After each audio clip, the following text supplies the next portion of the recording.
are, ladies and gentlemen, out here on the Kove 450 rally. And real quick, before we start the adventure, as usual, giving you the lowdown on what I'm up to today and what you guys can expect. Finally, getting out here and doing some moto camping on the Kove. This is what I bought the bike for. I personally am not a rally racer. Don't have any intention on doing any rally racing, although I would love to get out and do some road books and learn the sport. But this is me, this is my jam, and what I had done to my enduro bikes in the past. But here the Kove has the fuel range, the tower, and the capability of putting some camping gear on here. So I'm out here just north of Tucson, and I'm starting the adventure right outside my back door here in the Ironwood National Monument. And it's going to be some open desert here in a minute to get to my destination, which is going to be the Kove Wildlife Refuge. That is going to be about north of Yuma area. And so I just thought real quick, show you guys my setup. Got two 20-liter dry bags on either side of the... There is a, what do you call these things? Basically a rackless mount for the bags. And I am running the AliExpress rack, so that gives it even a better platform. But you see, these things are freaking solid. So one of them has my clothes and some sleeping attire. The other one has my food, my stove, my shoes. I got my tent up here on my chair, and this is just for when I want to take off my jacket, so I can just drape it over there.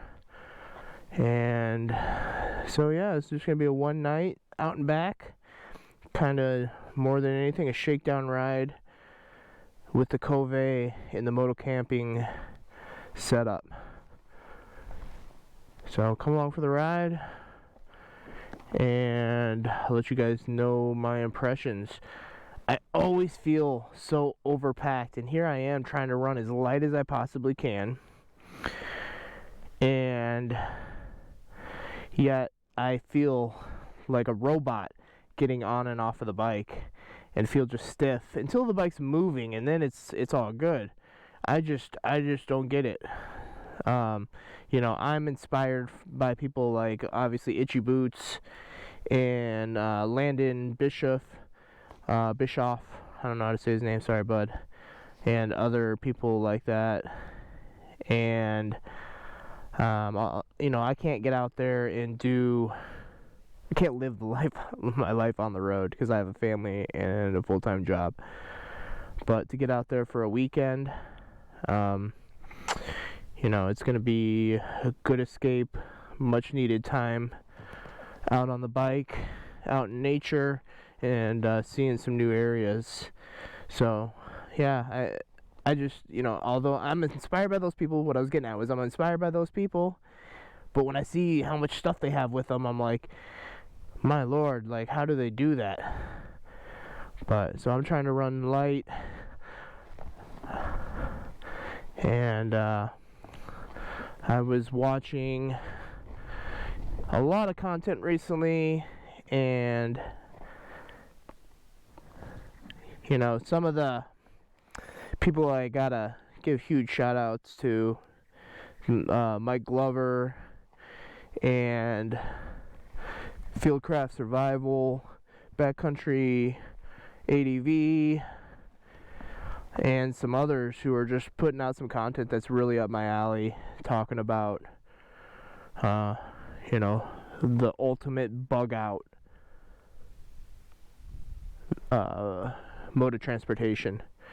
And this right here for me, this particular setup, I could take off hypothetically for an extended period of time and live off the bike. You know, I have water filtration, I got warmth, you know, I got my toiletries, I got a way to store emergency water and filter it. So glaring elephant in the room, I'm running these Rhino Walk bags. I just can't bring myself right now to spend $700 on a setup like this when these bags are $27 a piece. The harness itself, another $27. Less than $100 for this setup. I could buy 6 of these, tear them up. So I'll give you guys a feedback on whether or not these Rhino Walk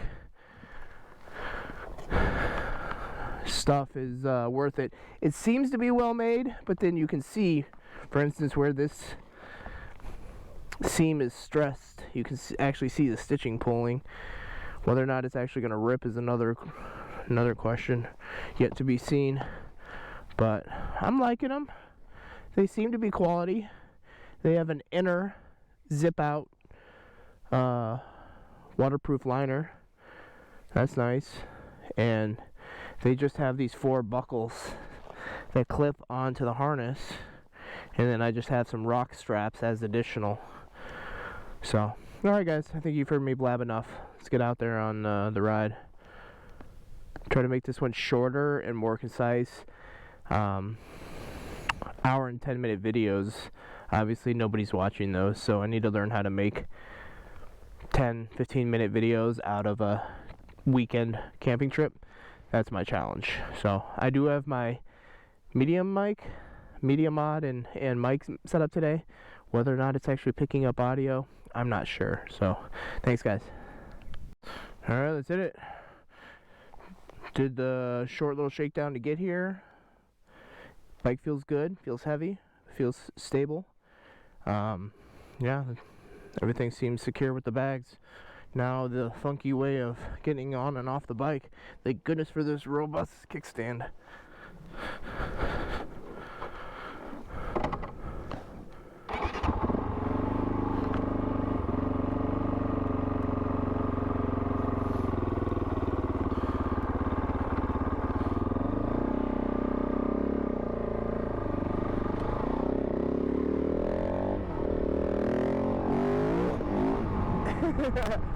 Talk about wheelies for days now.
can tell this is a volcanic mound right here.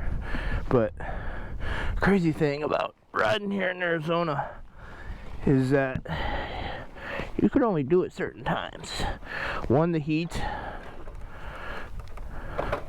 Two, the rainy season.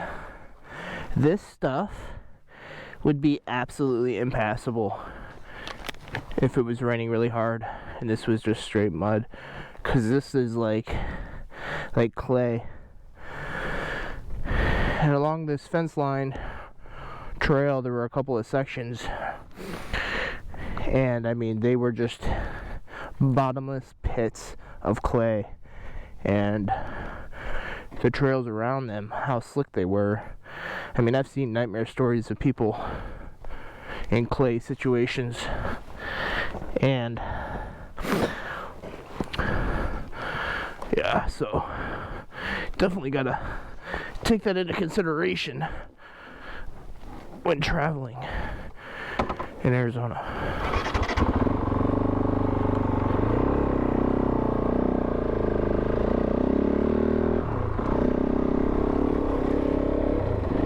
I've seen the same thing in Utah and other areas, and you can tell by some of these ruts, people will come back in here when it rains or get stuck back here, and these ruts are nasty. Whew. Getting into the beautiful part of this country. Yeah.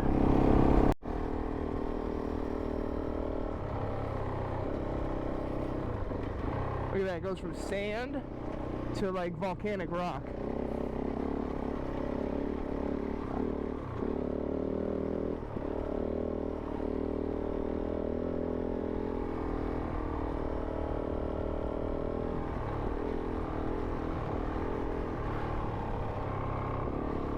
The last time I got bucked off the Kove was when I was riding it weighted down like right now. So, last time I was with somebody, so I'm going to take it easy. It's about the ride, not going fast, right? Like, there are no fresh tracks in any of these trails that I've been on. So, I mean, it's been raining a lot this season, but it just tells me that, like, there's just not a whole lot of people out here.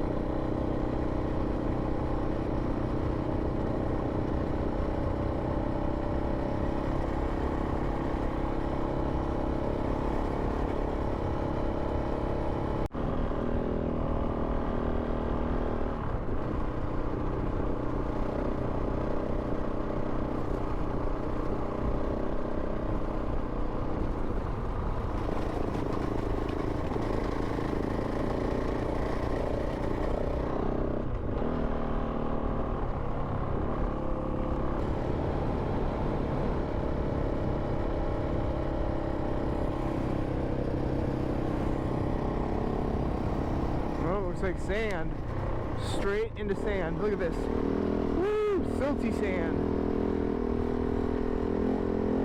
Oh, how crazy it is, how quickly it changes.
I was tempted to just head down this way and go camp somewhere over there, but I got about 50 miles left to go. 50 miles. It's 4:30. I wanted to be stopped by 5. It's gonna be more like 6.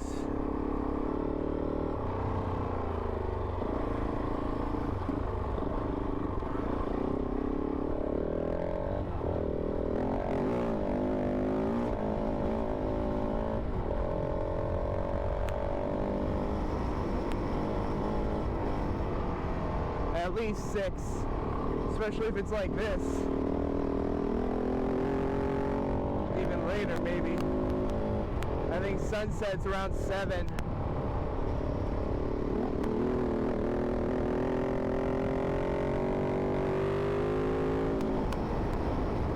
It's making me push it a little more. I'm trying not to, like this.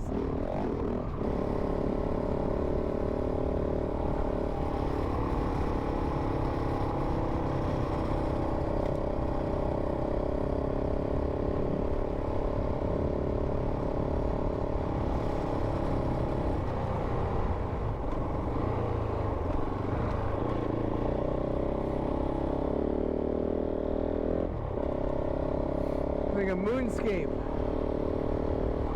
Definitely a lava.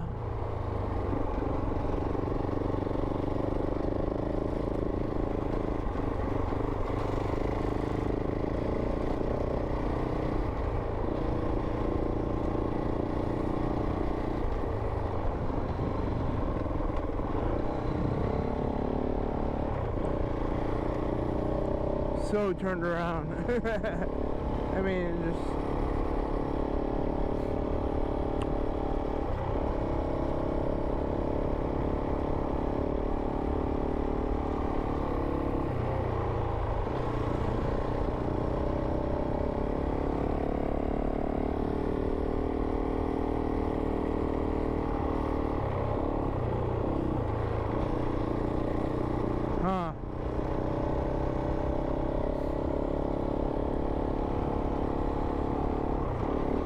I can see how you get lost out here.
So strange.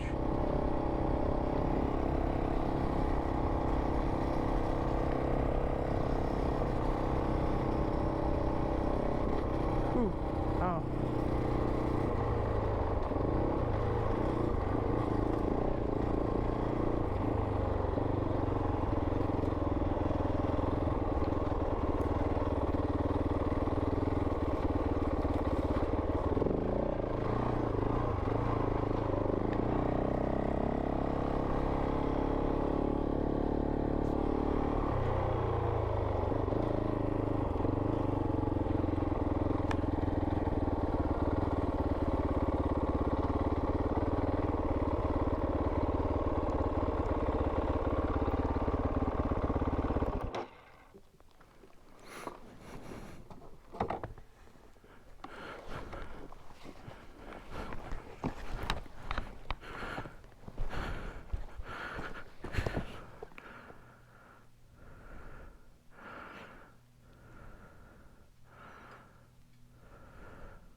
made it to the Kove National Wildlife Refuge. And I'll tell you what, it's been a haul to get all the way out here from Tucson today. The majority off-road, a couple of sections of about 15-20 miles that I had to go on-road, but for the most part it's all been off-road. So, sun's starting to go down. It's 5:42. Got about an hour and 20 minutes until dark, until sunset. So I need to find a camp spot. I've already seen a couple of spots, but they've been taken. So I'm hoping the further I go out here, the next good spot will be mine. Whoa! Whoa, whoa, whoa! Woo! Slow her down.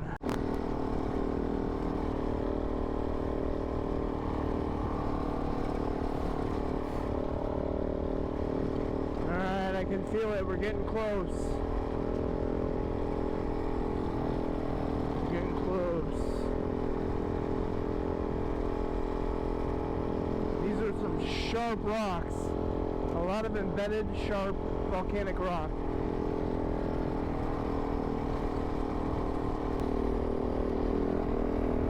And man, this is one dry wash. This thing has not been smoothed out. Oh,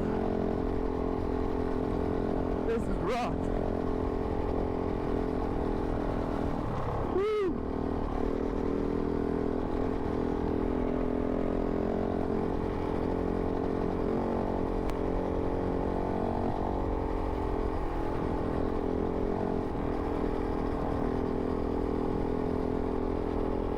Oh, the shadows.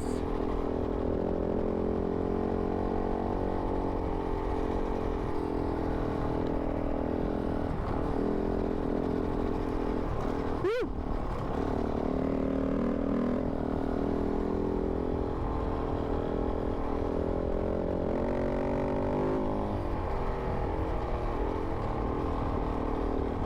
Alright. There's gotta be some camping.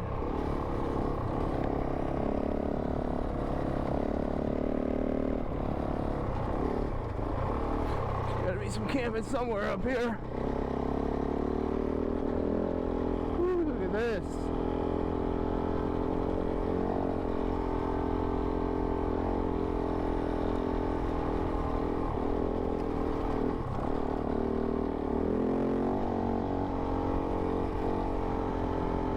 Wow. Caves up there.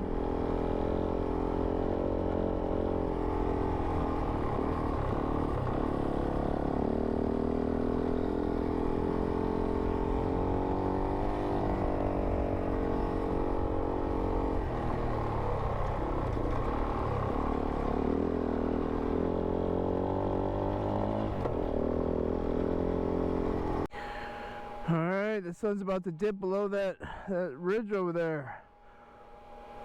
I'm just looking for a camp spot. Not finding one yet. But it's beautiful. It's very rocky. Pretty tough with the shadows and the embedded rock and the heavy load and being tired. Ready to eat some food.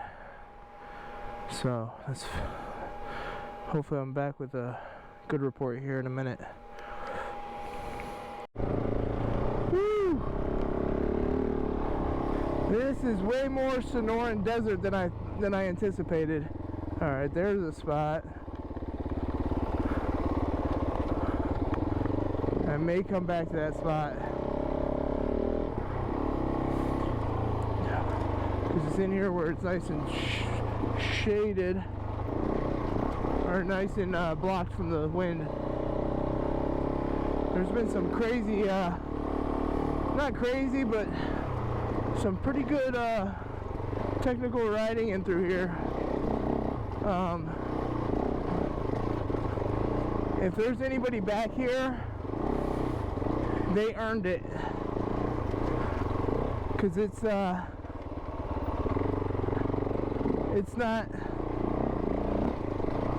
child's play to get back here.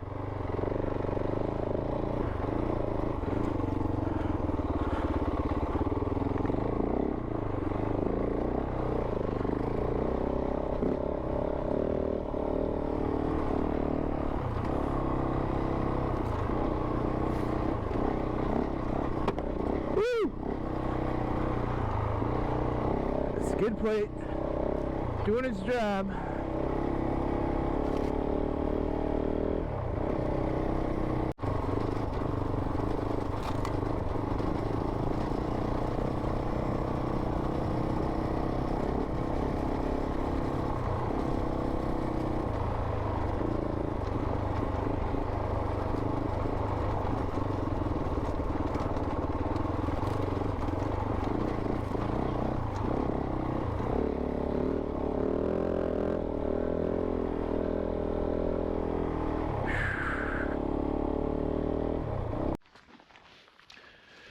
Alright guys, I did find somewhere with a little fire pit last night.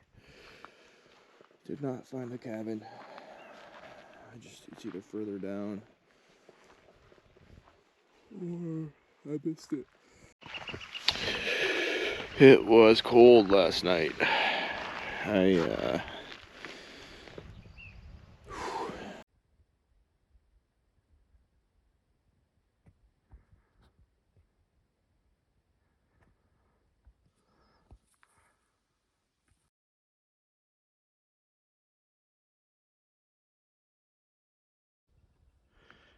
Now, if this isn't just about perfect,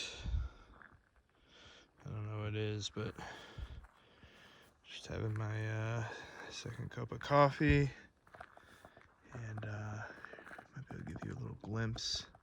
If you can see right out there, the trail comes down the hill and just makes its way through this little valley right here.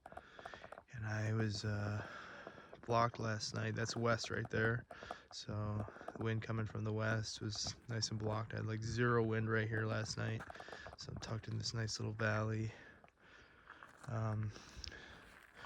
Unfortunately, I'm pretty close to the trail right here, and I would prefer not to be, but it was kind of a last minute thing last night as it got dark.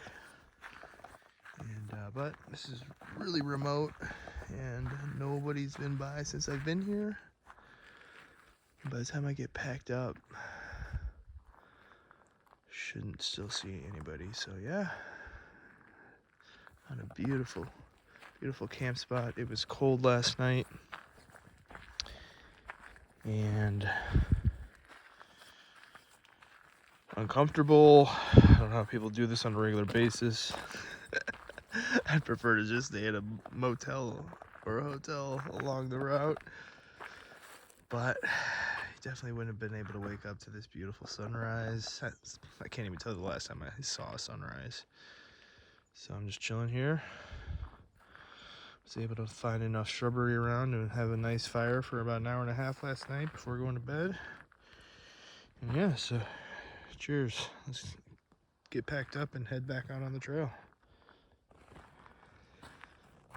I'd say one of the most time-consuming things for me is the pack up after camping and getting ready to go.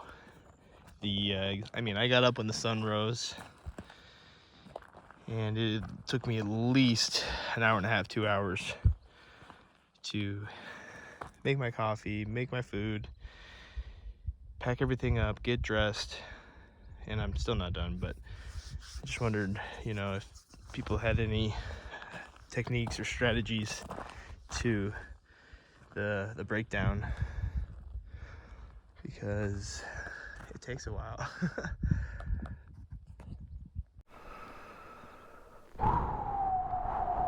Alright, it only took me like 2 hours to pack up. It's ridiculous. I gotta figure out a quicker way. But in looking at the map, I might actually only be a couple miles from that cabin, so my trail tech out here, only reliable thing. Everything else, unless you downloaded maps ahead of time, forget about it. Gaia, again, shows me where I'm at, but unless you're going premium, it's not going to show a lot of these trails right here. So I'm going to go down here a little further, see if that Willix, I think is what it's called, Willix cabin is there. And if not, I'll just go ahead and head back. Back out this way, really. Not quite sure. Nothing shows forward from here more than a couple miles. So, alright, guys. Oh, I was in a little bit of a panic last night trying to find a camp spot. I really don't like that, pulling in at dark or after dark and trying to pick up firewood and stuff out here in this crap. You know, making sure I'm not on top of an ant mound. You know, luckily it was dusk, so it was still light enough. And then, you know, I got finished setting up right after it got fully dark on me.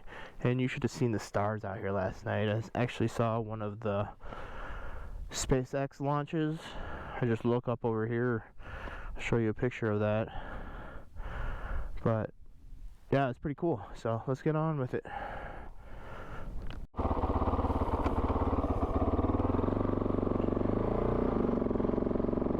I wasn't filming much of the end of the day yesterday because I was in a little bit of a panic.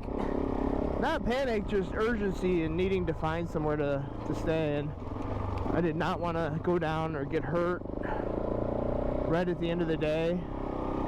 These trails it's chewed up, and I was making mistakes. I was hitting a lot of these embedded rocks. Man. Whew, once you get going, it's nice and cool. What do we got? It's got to be in the 50s right now. Maybe 60s.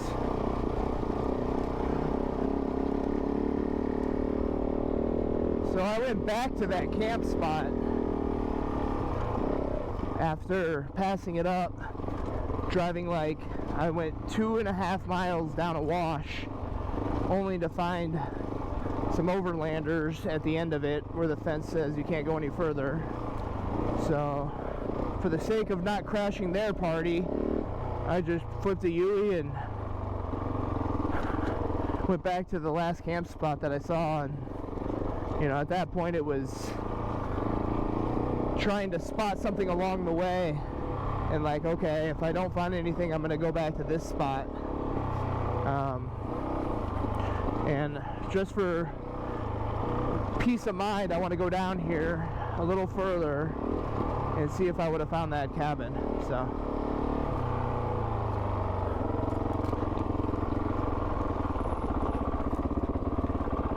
see, which way did I go last time? Okay, so okay, I did not go left here. I went right.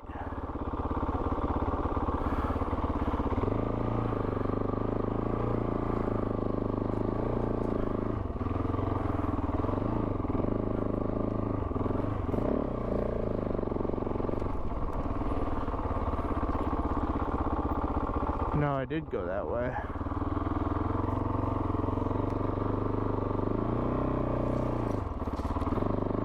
Let's see here. Oh, I did go this way.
I was almost there. I was almost there last night. I was almost here. I can't believe it. How crazy is that I didn't... Man, I took a wrong turn right at the end, and that's what it was. Darn it.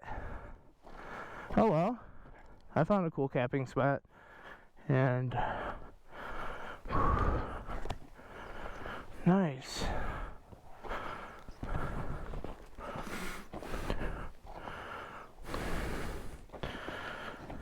The Wilbanks cabin was home to the family of the same name who arrived in 1931 to establish a cattle ranch. At that time, the area was covered with lush grasslands and wildflowers, perfect for cattle grazing. Their dream soon turned into a nightmare as the long drought was followed by the Great Depression. Then in the spring of 1934, the cabin along with all their buildings burned to the ground.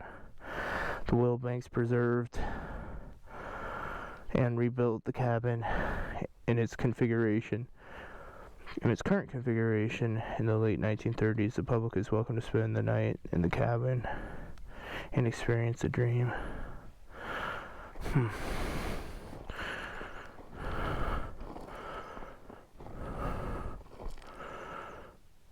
Very cool.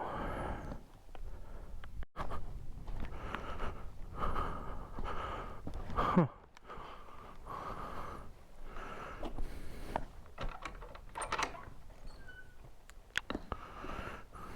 Woo.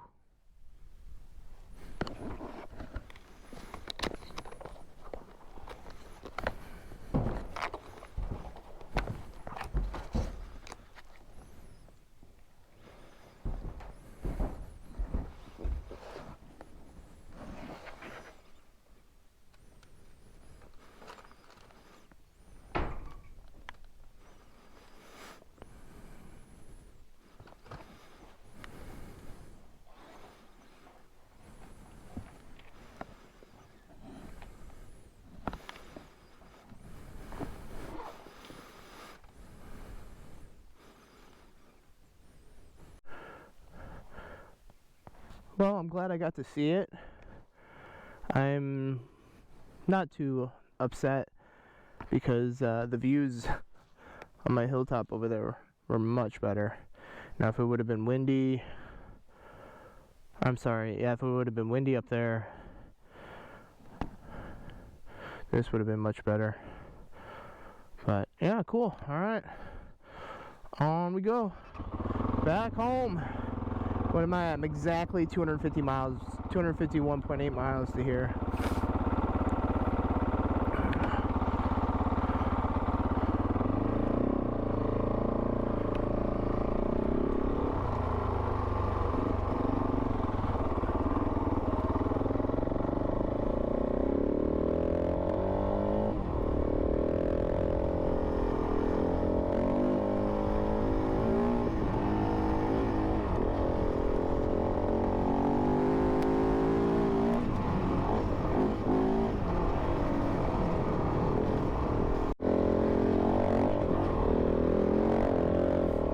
Show you some of these climbs out of here.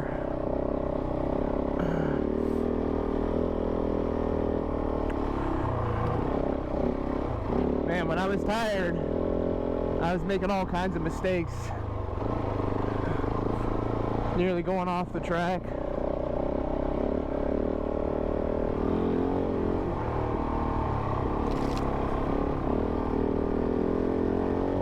To think those people had to come all the way back through here with like wagons. Woo! Nutso. Or horses.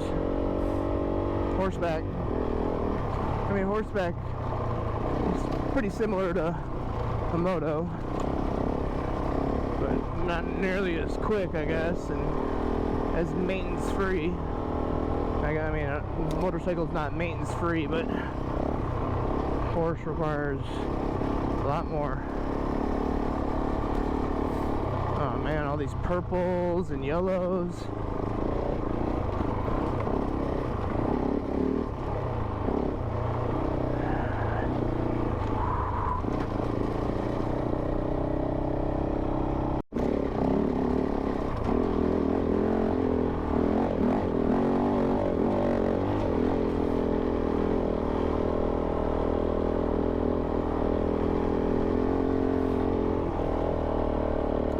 This is the climb that I've been staring at across the valley, seeing if anybody was coming all night.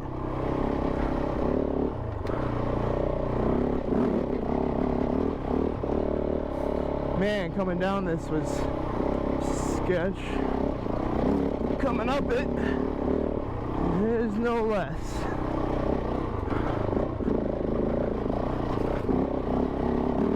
Oh man. Talk about a baby head climb. Hit one wrong rock and this big girl's going flying.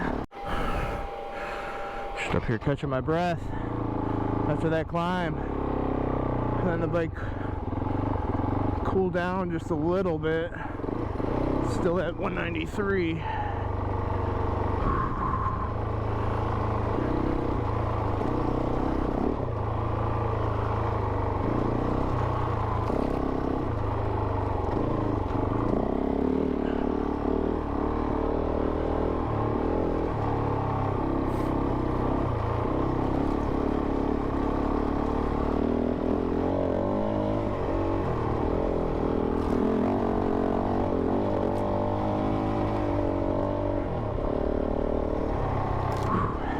Man, after this track and some road time, my tires are gonna be shot. You pretty much are sacrificing a tire for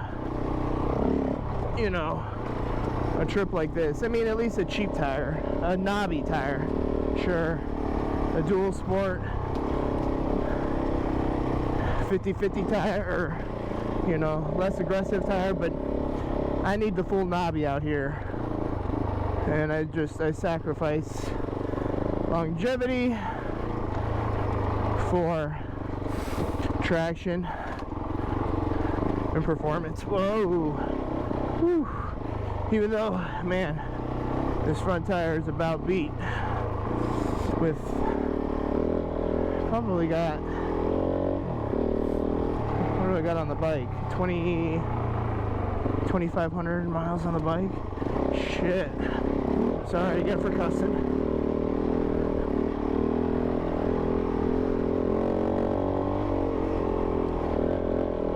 Easily 1,000 to 1,500 miles on that front tire, if not more. I think this was the first knobby I put on the bike. I did that within the first 1,000 miles. So yeah. Alright, oh my goodness.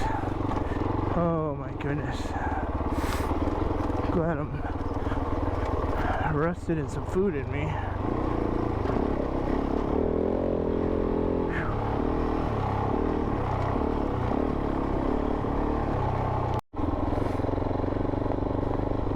So I'm obviously not a geologist, but that rock formation straight out in front of us,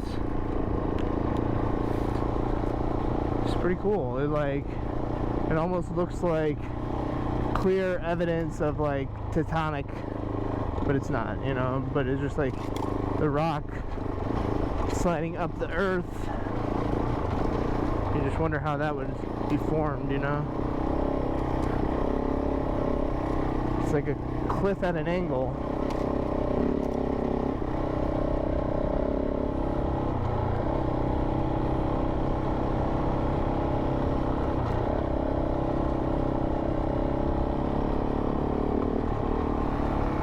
Definitely volcanic around here. Lots of volcanic rock.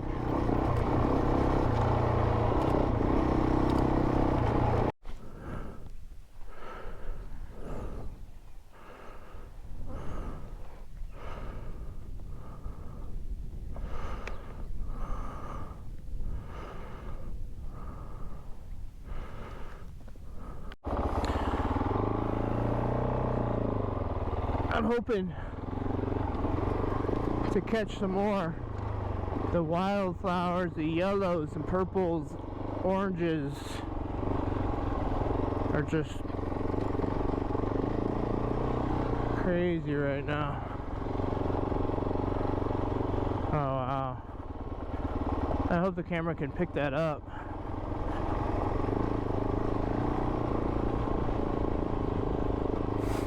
It's so cool looking. Wow. A golden hill. That's what I would call that.